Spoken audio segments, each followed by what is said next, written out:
वाले हैं rules for image formation in spherical mirrors.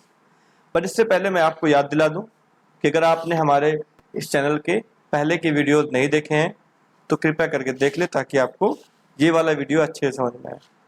ठीक है, पहले वीडियो देखने के लिए अगर आपको लेक्चर नंबर 2 देखना है तो आप टाइप करें यूट्यूब पे light 02 bye Harry sir physics, and अगर लेक्चर नंबर 1 देखना है तो light 01 bye Harry sir physics type करें और हमारे पहले लेक्चर देखें।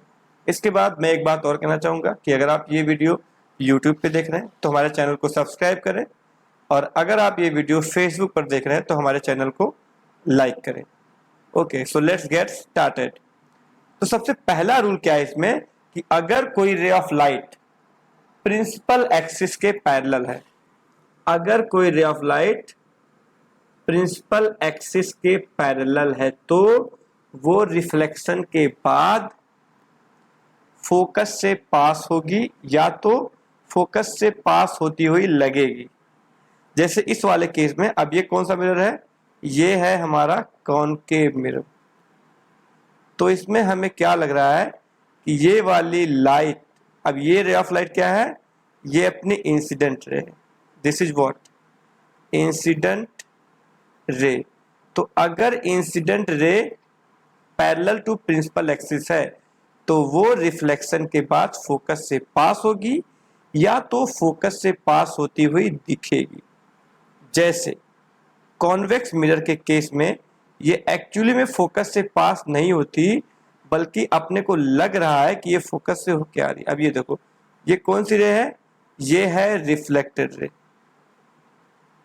तो अब ये रिफ्लेक्टेड रे का हमें क्या लग रहा है, हमें ऐसा लग रहा है कि ये फोकस से होती हुई, यार देखो यहाँ पे फोकस ऐसे लग रहा है कि इसी निशाने में है, तो अपने को लग रहा है कि ये फोकस से होती हुई आ रही है।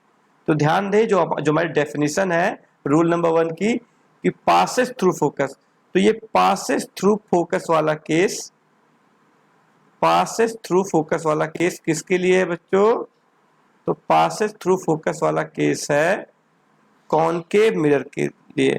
और यहाँ पे लिखा हुआ और appear to pass through focus, तो appear to pass through focus वाला केस किसके लिए है, अब ये appear to pass through focus वाला केस है, appear to pass through focus वाला केस है अपने कॉन्वेक्स मिरर के लिए। अच्छा, तो आई होप आप लोग को पहला रूल समझ में आ गया होगा। पहले रूल पे क्या है कि अगर कोई रे ऑफ लाइट रिफ्लेक्शन से पहले, यानी कि हम लोग बात कर रहे हैं इंसिडेंट रे की, अगर इंसिडेंट रे प्रिंसिपल एक्सिस के पैरेलल है, अब जैसे यहां पर ये है अपना प्रिंसिपल एक्सिस,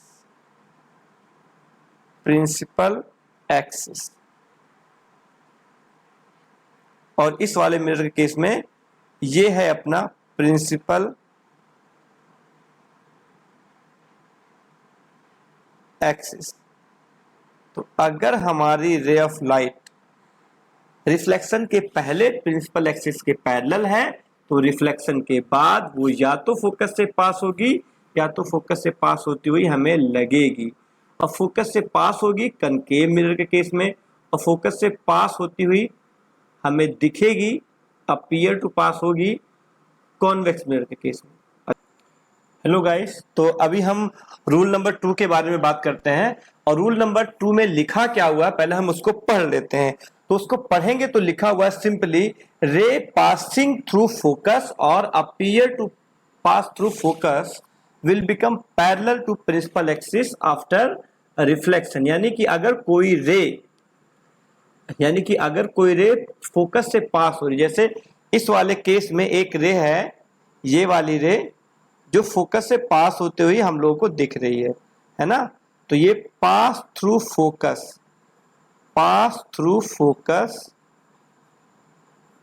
फोकस वाला केस है। इधर ये कौन सा मिरर है, तो ये है कॉनकेव मिरर के केस में ये पास थ्रू फोकस वाला केस हो रहा है। और क्या लिखा, और appear to pass through focus, तो ये वाली रे हमें लग रहा है कि अगर ये मिरर ना होता तो शायद ऐसे सीधे ऐसे जा करके इस वाले फोकस के पॉइंट से आकर के मिलती।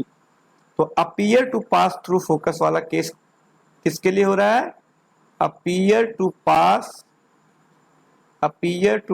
through focus, appear to pass through focus, ये वाला केस हो रहा है कॉन्वेक्स मिरर के लिए, यानी कि जो ये वाला मिरर है ना, कॉन्वेक्स मिरर के लिए ये वाला केस हो रहा है। ठीक, अब क्या कहा गया कि अगर ऐसा है, यानी कि कोई रे ऑफ लाइट फोकस से पास होती है, जो कि है कनकेव के केस में, या फिर फोकस से पास होती हुई दिखती है, तो किस केस में है, कॉन्वेक्स के केस में। तो दोनों ही केस में जो रे ऑफ लाइट है वो रिफ्लेक्शन के बाद प्रिंसिपल एक्सिस के पैरेलल हो जाएगा। जैसे ये वाली रे है प्रिंसिपल एक्सिस के पैरेलल, वैसे यहाँ पर ये वाली रे है प्रिंसिपल एक्सिस के पैरेलल। तो अगर कोई रे ऑफ लाइट फोकस से पास होती है तो फोकस से पास होती हुई दिखती है, तो वो रिफ्लेक्शन के बाद प्रिंसिपल एक्सिस के पैरेलल हो जाएगी। अगर कोई रे ऑफ लाइट फोकस से पास होती है या फिर फोकस से पास होती हुई दिखती है, तो वो प्रिंसिपल एक्सिस के पैरेलल हो जाएगी आफ्टर रिफ्लेक्शन। तीसरे रूल पे आते हैं। तीसरा रूल क्या कहता है कि अगर कोई रे ऑफ लाइट, देखो क्या लिखा हुआ है, rays that passes through centre of curvature, जैसे कि ये वाला रे सेंटर ऑफ कर्वेचर से पास हो रहा है। और क्या लिखा हुआ, और appear to pass through focus, यहाँ पे appear to pass through focus. तो ये वाला रे हमें लग रहा है कि अगर ये नहीं होता मिरर, तो ये वाली रे सीधे ऐसे जाती और यहाँ पर सेंटर ऑफ कर्वेचर पर यहाँ से पास होती। तो ये दोनों को ही मैंने एक्सप्लेन कर दिया, rays that passes through centre of curvature, यानी जो यहाँ से पास हो रही है, और जो यहाँ से लग रहा है कि अगर ये मिरर नहीं हो तो यहाँ से होके जाती। ये दोनों ही रे रिफ्लेक्शन के बाद अपने उसी पाथ से लौट जाएंगी, जैसे ये ऐसे लौट जाएगा और ये वाला ऐसे लौट जाएगा। तो यहाँ पर भी दो केसेस है, जैसे हमने कहा कि पास थ्रू फोकस, तो ये पास थ्रू फोकस वाला केस किसके लिए है, तो ये पास थ्रू फोकस वाला केस है कॉनकेव मिरर के लिए। किसके लिए है बच्चों, कॉनकेव मिरर के लिए है ये वाला केस। और अपीयर टू पास थ्रू वाला केस किसके लिए है, तो ये अपीयर टू पास थ्रू, ये वाला केस है अपना कॉन्वेक्स मिरर के लिए, जैसे ये वाला मिरर है इसके लिए है। राइट, अब आते हैं अपने रूल नंबर 4 पे। तो देखते हैं कि हमारा रूल नंबर 4 क्या कहता है। तो रूल नंबर 4 क्या कहता है, ये बहुत ही सिंपल है। इसमें कहता है कि अगर कोई रे ऑफ लाइट, जैसे कि ये वाली रे ऑफ लाइट, ये दोनों ही, चाहे हम इसकी बात कर ले चाहे हम इसकी बात कर ले, चाहे ये वाली रे ऑफ लाइट कर दें, अभी दोनों ही क्या है, इंसिडेंट रे। ये इंसिडेंट रे एक, ये किस में हम बात कर रहे हैं, ये हम बात कर रहे हैं कॉन्वेक्स मिरर के केस में, और जो ऊपर दिया हुआ है ये हम बात कर रहे हैं, ये भी इंसिडेंट रे है, तो ये भी इंसिडेंट रे है, बट ये हम बात कर रहे हैं किसके केस में, कॉनकेव मिरर के केस में। तो दोनों ही केस में अगर हमारी रे ऑफ लाइट सीधे पोल पर जाके है, जैसे इन दोनों केस में पोल पर हिट कर रही है, तो इंसिडेंट रे प्रिंसिपल एक्सिस, यानी कि हम इसको कहते हैं क्या, प्रिंसिपल एक्सिस।